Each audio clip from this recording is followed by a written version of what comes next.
হয়েছেন, আমরা করতালির মাধ্যমে অভিনন্দন জানাই। করতালি হবে। তারেক রহমানের আগমন, শুভেচ্ছা স্বাগতম, প্রধানমন্ত্রীর আগমন, শুভেচ্ছা স্বাগতম, প্রিয় নেতার আগমন, প্রধানমন্ত্রীর আগমন, তারেক রহমানের আগমন, প্রধানমন্ত্রীর আগমন। কে বলে রে জিয়া নাই? জিয়া সারা বাংলায় এক জিয়ার লুকান্তরে লক্ষ জিয়া করে করে এই নেতা ছেড়ে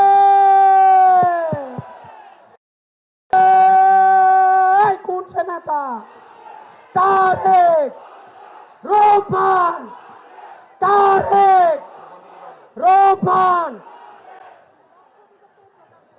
জাতীয় মৎস্য দিবস উপলক্ষে আমাদের প্রধানমন্ত্রী মৎস্য অবমুক্ত করবেন। বিসমিল্লাহির রহমানির রহিম। সম্মানিত প্রধানমন্ত্রীকে স্বাগত জানাই। আর স্লোগান ধরি, এই নেতা আছে ডাকলে ধরো। জি জি, বিসমিল্লাহির রহমানির রহিম। সম্মানিত সুধী, জাতীয় মৎস্য বকত 2026 উপলক্ষে মাননীয় প্রধানমন্ত্রী জনাব তারেক রহমান এমপি মহোদয় ব্রহ্মপুত্র নদে মাছের পোনা অবমুক্ত করছেন। সাথে আছেন আমাদের মৎস্য প্রাণী সম্পদ এবং কৃষি মন্ত্রণালয়ের মাননীয় মন্ত্রী জনাব মোহাম্মদ আমিনুর রশিদ। সাথে আছেন মৎস্য প্রাণী সম্পদ মন্ত্রণালয়ের মাননীয় প্রধানমন্ত্রী জনাব সুলতান সালাউদ্দিন টুকু এমপি, বস্ত্র পাট মন্ত্রণালয়ের মাননীয় প্রতিমন্ত্রী জনাব মোহাম্মদ শরীফুল আলম এমপি, আমাদের কিশোরগঞ্জের বিভিন্ন সংসদীয় আসনের মাননীয় সংসদ সদস্যবৃন্দ, উপস্থিত আছেন জেলা প্রশাসনের বিভিন্ন পর্যায়ের কর্মকর্তাবৃন্দ, সরকারের বিভিন্ন দপ্তরের কর্মকর্তাবৃন্দ এবং আমাদের কিশোরগঞ্জের বিভিন্ন মৎস্যচাষী এবং মৎস্যজীবীবৃন্দ, আসসালামু আলাইকুম। আমরা আজকে এই প্রধানমন্ত্রীর উপস্থিতিতে 400 কেজি রুই জাতীয় মাছের পোনা অবমুক্ত করা হবে। এরপরে আমরা 4টি উপজেলা থেকে নির্বাচিত 10 জন মৎস্য চাষীকে রুই জাতীয়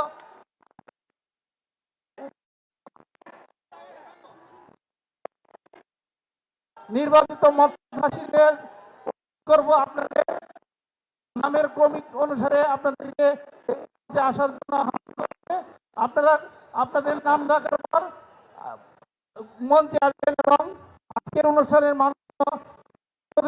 গণপ্রজাতন্ত্রী বাংলাদেশ সরকারের মাননীয় প্রধানমন্ত্রী জনাব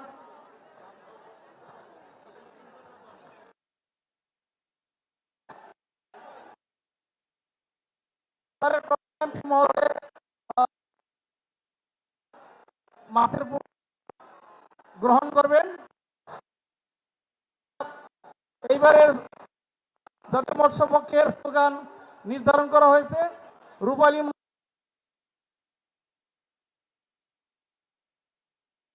সবার আগে বাংলাদেশ। আমরা এই স্লোগানকে বুকে সামনে এগিয়ে যেতে চাই।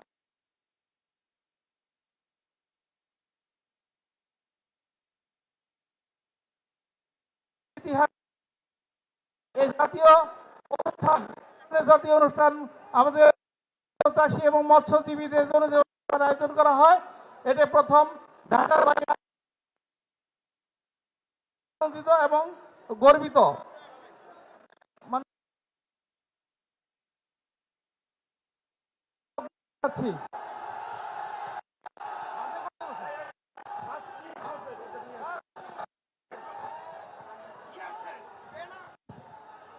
আমরা 10 জন মৎস্যচাষী প্রথমে আসবেন মোহাম্মদ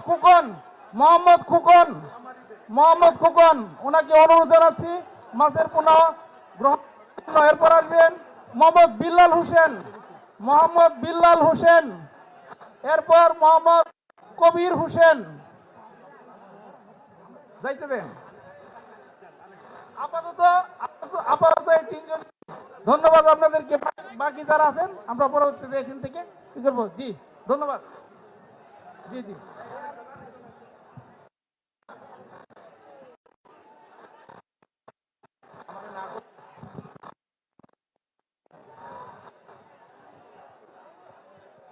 ধন্যবাদ সবাইকে।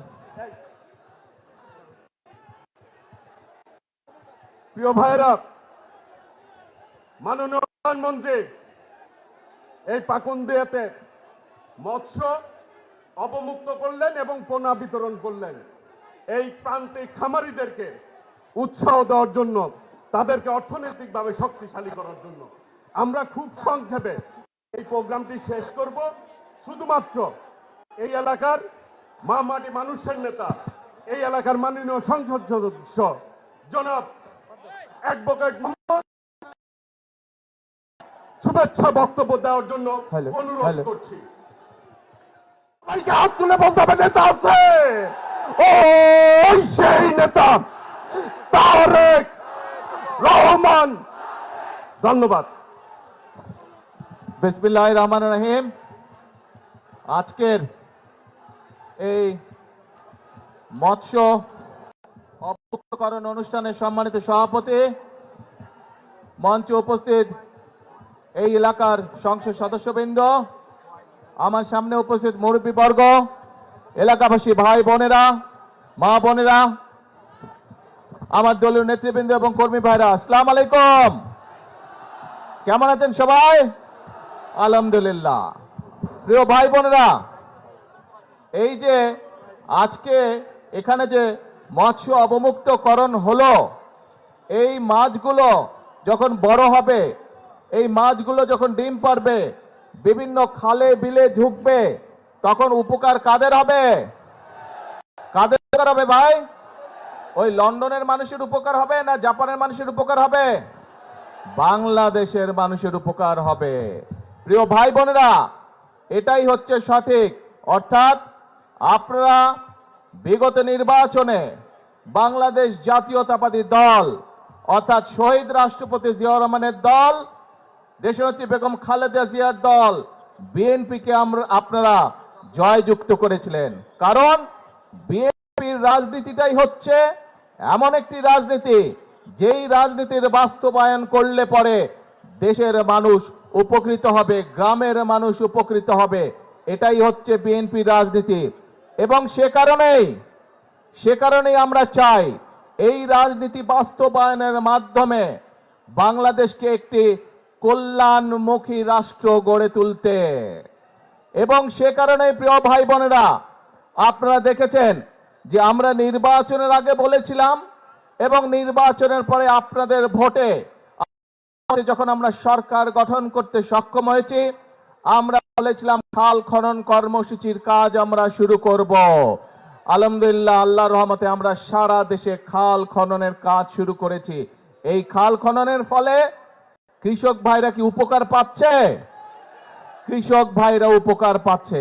শুধু খাল খনন করলে কৃষক ভাইরাই উপকার পাবে না, একই সাথে খালটা যেই এলাকার ভিতর দিয়ে যাবে সেই এলাকার মানুষও পানির সুবিধা পাবে।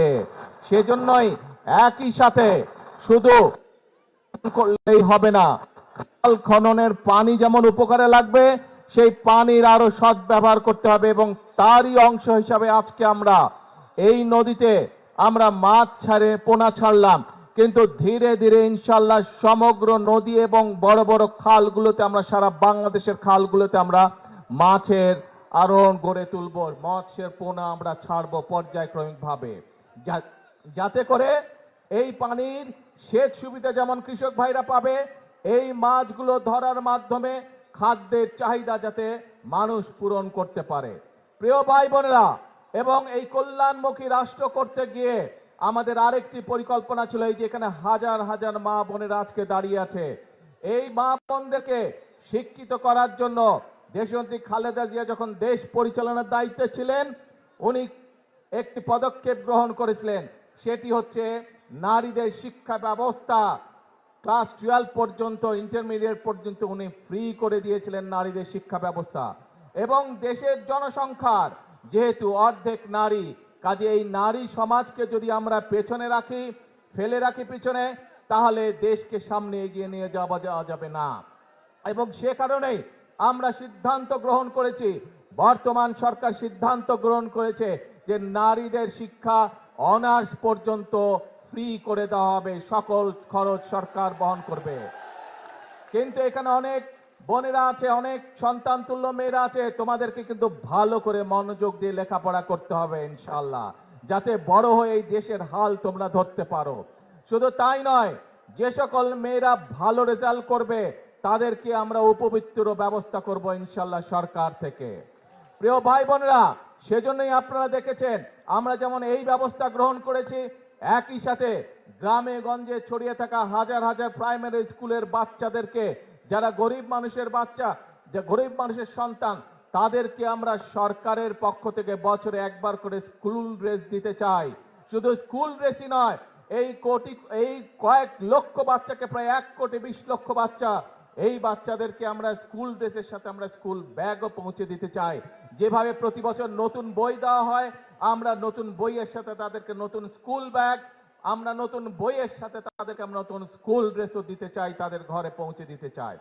প্রিয় ভাই বোনেরা, যে কথাটি বলেছিলাম যে আমরা বাংলাদেশের নারী সমাজকে যেমন শিক্ষায় দীক্ষায় সামনে এগিয়ে নিয়ে যেতে চাই, একইভাবে আমরা তাদেরকে স্বাবলম্বী করে গড়ে তুলতে চাই।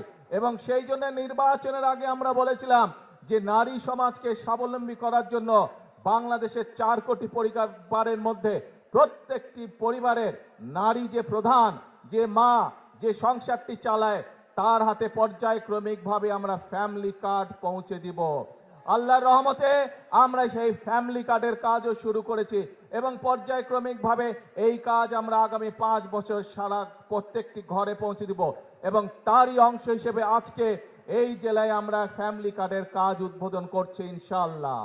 প্রিয় ভাই বোনেরা, শুধু তাই নয়, আমরা বলেছিলাম যে একইভাবে আমরা, বাংলাদেশ হচ্ছে একটি কৃষি প্রধান দেশ, কৃষক ভাইদের পাশে এই সরকার দাঁড়াতে চায়।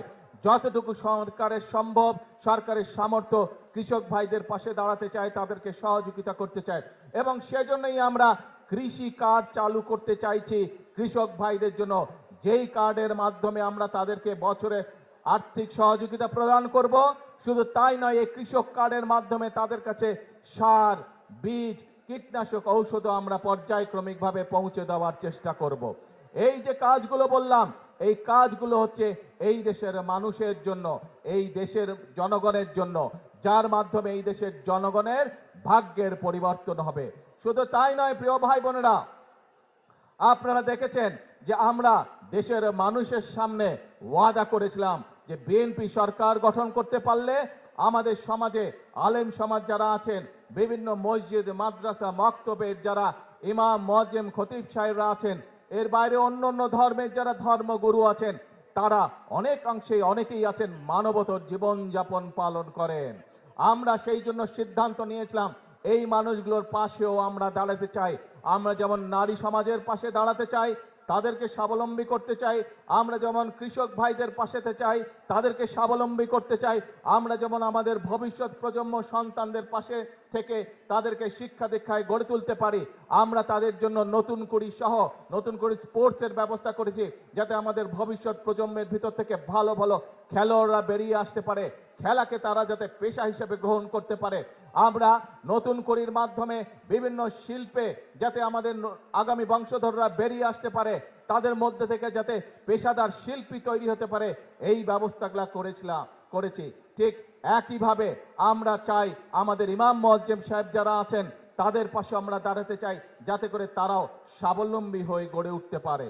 প্রিয় ভাই বোনেরা, এই কাজগুলো এই জন্য করতে চাই কারণ আমাদের লক্ষ্য, আমাদের উদ্দেশ্য বাংলাদেশের জনগণের ভাগ্যের পরিবর্তন। আমাদের লক্ষ্য, আমাদের উদ্দেশ্য হচ্ছে যে বাংলাদেশকে একটি কল্যাণমুখী রাষ্ট্র হিসাবে গড়ে তুলতে চাই। প্রিয় ভাই বোনেরা, যেই পরিকল্পনা গ্রহণ করলে, যেই পদক্ষেপ গ্রহণ করলে দেশের মানুষের ভাগ্য, বিশেষ করে গ্রামে থাকা মানুষগুলোর ভাগ্য, উপজেলায় থাকা মানুষগুলোর ভাগ্যের পরিবর্তন হবে ধীরে ধীরে।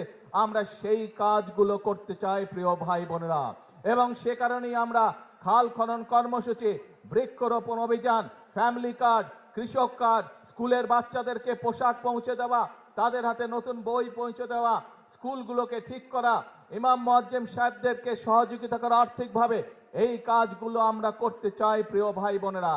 কিন্তু প্রিয় ভাই বোনেরা, অতীতে যেমন দেখেছে বিএনপি বাংলাদেশ জাতীয়তাবাদী দলকে বাংলাদেশের জনগণ যতবার দেশ পরিচালনার সুযোগ করে দিয়েছে, দেশের দায়িত্ব যতবার অর্পণ করেছে, আমরা দেখেছি কিছু সংখ্যক রাজনৈতিক দল বিশৃঙ্খলা তৈরি করেছে। প্রিয় ভাই বোনেরা, এই যেই পরিকল্পনার কথা আপনাদের সামনে তুলে ধরলাম, এই মাছের অবমুক্তকরণ, এই ফ্যামিলি কার্ড, কৃষক কার্ড, বাচ্চাদেরকে মানুষ রূপে গড়ে তোলা, সুন্দর আদর্শ নাগরিক হিসাবে গড়ে তোলা, এই যে কাজগুলো, ইমাম মুয়াজ্জিম সাহেবদেরকে অর্থনৈতিকভাবে সহযোগিতা করা, আপনারা কি মনে করেন এইগুলোর যদি বাস্তবায়ন করা যায় তাহলে দেশের মানুষের ভাগ্যের পরিবর্তন হবে? কি ভাই মনে করেন? আরে ভাই, কামগুলো তো আপনাদের জন্য, কি মনে করেন বলতে হবে তো। সঠিক মনে করেন এই কাজগুলো ঠিক আছে? যদি এই কাজগুলো ঠিক আছে প্রিয় ভাই বোনেরা, তাহলে এই যে খাল খনন কর্মসূচি বাস্তবায়ন হলে কি গ্রামের মানুষের পানির চাহিদা এবং সেচের সুবিধা বাস্তবায়িত হবে? তাহলে প্রিয় ভাই বোনেরা, যারা এইসব কাজে বাধাগ্রস্ত করবে, যারা রাজপথে বিশৃঙ্খলা তৈরি করবে, যারা দেশের মানুষকে মিথ্যে কথা বলে বিভ্রান্ত তৈরি করবে, তাদের বিরুদ্ধে আপনাদেরকে রুখে দাঁড়াতে হবে। আমরা জানি, আমরা দেখেছি, আমরা দেখছি এখনো যে স্বৈরাচার এই দেশ থেকে পালিয়ে গিয়েছে, যারা বাংলাদেশের মানুষের কথা বলার অধিকারকে গলা টিপে মারতে চেয়েছিল, যারা বাংলাদেশের রাজনৈতিক অধিকার, মানুষের রাজনৈতিক অধিকারকে কেড়ে নিতে চেয়েছিল, যারা বাংলাদেশের মানুষের ভাগ্যের পরিবর্তনকে স্টপ করে দিতে চেয়েছিল, তাদের বিরুদ্ধে এই বাংলাদেশের মানুষ রুখে দাঁড়িয়েছিল এবং তাদেরকে এই দেশ থেকে তারা বিতাড়িত করে দিয়েছে। এখন প্রিয় ভাই বোনেরা, এখন সময় হচ্ছে কাজ করার, এখন সময় হচ্ছে দেশকে সামনের দিকে এগিয়ে নিয়ে যাওয়ার। কাজেই দেশকে যদি আমরা সামনে এগিয়ে নিয়ে যেতে না পারি, তাহলে এই দেশের মানুষকে কষ্ট করে থাকতে হবে। আমরা দেখেছি বিগত দিনে কিভাবে এই দেশের মানুষের অর্থ সম্পদ লুটপাট করে বিদেশে পাচার করে দেওয়া হয়েছিল। সেই পাচারকারীদেরকে এই দেশের মানুষ বিতাড়িত করে দিয়েছে এই দেশ থেকে। এখন সেই জন্য সময় হচ্ছে আমাদেরকে সকলকে হাতে হাত রেখে কাজ শুরু করতে হবে। কোন সেই কাজ? রাষ্ট্র মেরামতের কাজ শুরু করতে হবে। আমাদেরকে একসাথে হাতে হাত রেখে কাজ শুরু করতে হবে। কোন সেই কাজ? দেশ পুনর্গঠনের কাজ আমাদেরকে করতে হবে প্রিয় ভাই বোনেরা। কারণ এই দেশের মালিক হচ্ছে বাংলাদেশের জনগণ। এই দেশকে যদি গড়ে তুলতে হয় তাহলে বাংলাদেশের জনগণেরই সামনে এগিয়ে আসতে হবে। এই দেশের মানুষের গণতান্ত্রিক অধিকারকে যদি সমুন্নত রাখতে হয় তাহলে বাংলাদেশের জনগণকে, যেই ছাত্র জনতা 24-এর 5ই আগস্ট রাজপথে নেমে এসে স্বৈরাচারকে বিতাড়িত করেছিল, সেই জনগণকে সতর্ক থাকতে হবে। যারা এই দেশের মানুষের স্বার্থের বিরুদ্ধে কথা বলবে, যারা এই দেশের মানুষের জন্য নেওয়া বাস্তব পদক্ষেপগুলোতে বিশৃঙ্খলা তৈরি করবে, তাদের ব্যাপারে আমাদেরকে সতর্ক থাকতে হবে।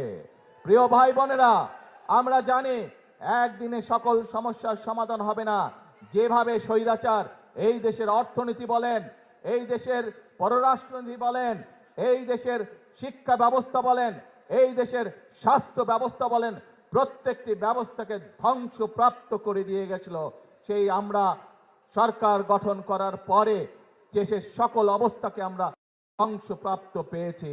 সেজন্যই প্রিয় ভাই বোনেরা, আমাদেরকে ধ্বংস থেকে গড়ে তুলতে হচ্ছে। এই যে এমপি সাহেব একটু আগে এখানে ব্রিজ এবং রাস্তার কথা বলে গেলেন, যদি দেশে উন্নয়নই হতো তাহলে এই কাজগুলো এত বছরেও হলো না কেন? এই জন্যই হয় নাই, কারণ এর আগে যারা দেশের শাসনভার দখল করে রেখেছিল তারা জনগণের ভোটে নির্বাচিত ছিল না, তারা জোর করে ক্ষমতা দখল করে রেখেছিল এবং সেজন্যই তারা জনগণের জন্য কোনো কাজ করে নাই। আমরা দেখেছি, আমি জানি সমগ্র দেশের মানুষ, বিভিন্ন শুধু ঢাকা শহর না, ঢাকা সহ বাংলাদেশের সকল মানুষ, সকল জেলা উপজেলার বহু মানুষ বিদ্যুতের কষ্ট ভোগ করছেন এই মুহূর্তে।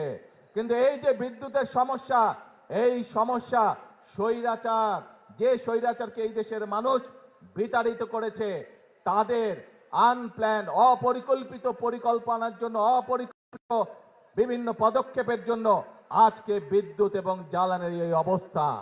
প্রিয় ভাই বোনেরা, আপনারা যেহেতু বিএনপিকে নির্বাচিত করেছেন, বিএনপি দেশের মানুষের দল, বিএনপি এদেশের স্বার্থেই কাজ করবে, বিএনপি এদেশের মানুষের স্বার্থে কাজ করবে। আজকে এখানে দাঁড়িয়ে আপনাদের সামনে আমি বলতে চাই, এই আগামী 27 তারিখে আবার জাতীয় সংসদের অধিবেশন শুরু হবে। সেই জাতীয় সংসদ অধিবেশনে আপনাদের দল, আপনাদের সরকার দেশের মানুষের সামনে জাতীয় সংসদের মধ্যে উপস্থাপন করবে কিভাবে আমরা ইনশাআল্লাহ আগামী 10 বছর এই দেশের বিদ্যুৎ সমস্যার সমাধান করব। সেই পরিকল্পনা আমরা দেশের জনগণের সামনে উপস্থাপন করব পবিত্র জাতীয় সংসদে। প্রিয় ভাই বোনেরা, আজ বিদ্যুতের সমস্যা নিয়ে এই যখন সমস্যা, এই যখন সংকট, যে কোনো সংকট যদি মোকাবেলা করতে হয়, ধৈর্য ধারণ করতে হবে আমাদেরকে। যে কোনো সংকট যদি মোকাবেলা করতে হয়, ঠান্ডা মাথায় পরিকল্পনা গ্রহণ করে ধীরে ধীরে সংকটের মোকাবেলা করতে হবে। কিন্তু আমরা দেখছি এই সংকটের সুযোগ নিয়ে কিছু সংখ্যক ব্যক্তি রাস্তায়, রাজপথে বিশৃঙ্খলা তৈরির চেষ্টা করছে। রাজপথে যদি বিশৃঙ্খলা তৈরি হয়, সবচেয়ে বেশি ক্ষতিগ্রস্ত হয় সাধারণ জনগণ। তাদের ব্যবসা বাণিজ্যের ক্ষতিগ্রস্ত হয়, তাদের চাকরি বাকরি ক্ষতিগ্রস্ত হয়, তাদের জীবনযাত্রা ক্ষতিগ্রস্ত হয়, কিন্তু উপকৃত হয় সেই সকল বিশৃঙ্খলাকারী। প্রিয় ভাই বোনেরা, প্রথমেই বক্তব্যের প্রথমেই আমি আপনাদের সামনে বলেছি, আমাদের লক্ষ্য হচ্ছে আগামীতে একটি ওয়েলফেয়ার স্টেট গঠন করা, একটি কল্যাণমুখী রাষ্ট্র গঠন করা, এবং সে কারণে আমরা কি কি পদক্ষেপ গ্রহণ করছি আপনাদের সামনে আমি তুলে ধরেছি।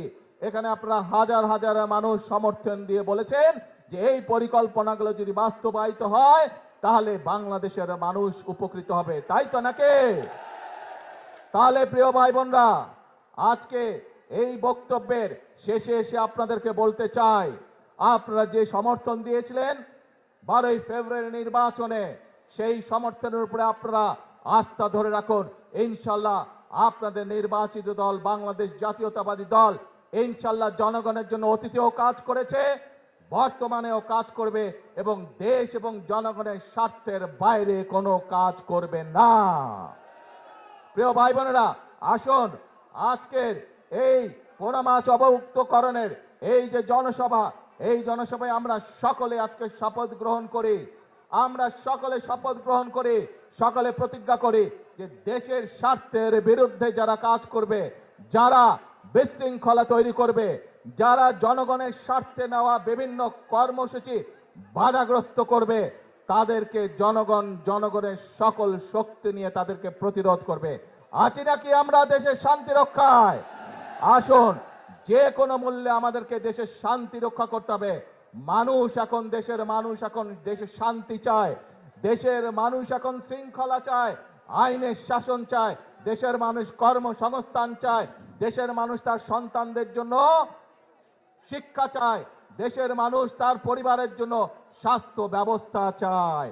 এই কাজগুলো যদি করতে হয় আমাদেরকে তাহলে ধৈর্য সহকারে অবস্থা নিতে হবে, ধৈর্য সহকারে আমাদেরকে সময়ের জন্য ধীরে ধীরে সময়কে সুযোগ দিতে হবে এবং একই সাথে আমাদেরকে সতর্ক থাকতে হবে। যারা বিশৃঙ্খলা তৈরি করছে তাদের ব্যাপারে আমাদেরকে সতর্ক থাকতে হবে। আছেন নাকি আপনারা আমার সাথে? ইনশাআল্লাহ প্রিয় ভাই বোনেরা, আজকে এই পর্যন্ত বক্তব্য রেখে আমি আমার বক্তব্য শেষ করছি। তবে আপনাদের কাছে প্রত্যাশা, 12 তারিখে যেভাবে আপনারা সমর্থন দিয়ে আমরা আস্থা রেখেছিলেন বিএনপির উপরে, পরিষ্কারভাবে আমি বলে দিতে চাই, ইনশাআল্লাহ আপনারা আস্থা ধরে রাখুন। বিএনপি আপনাদের সাথে ছিল, বিএনপি বাংলাদেশের জনগণের পাশে আছে, বিএনপি বাংলাদেশের জনগণের সাথে আছে। বিএনপি বাংলাদেশের জনগণের জন্যই কাজ করবে যতদিন বিএনপি টিকে থাকবে ইনশাআল্লাহ। আল্লাহ হাফেজ। বাংলাদেশ জিন্দাবাদ। বাংলাদেশ জাতীয়তাবাদী দল জিন্দাবাদ।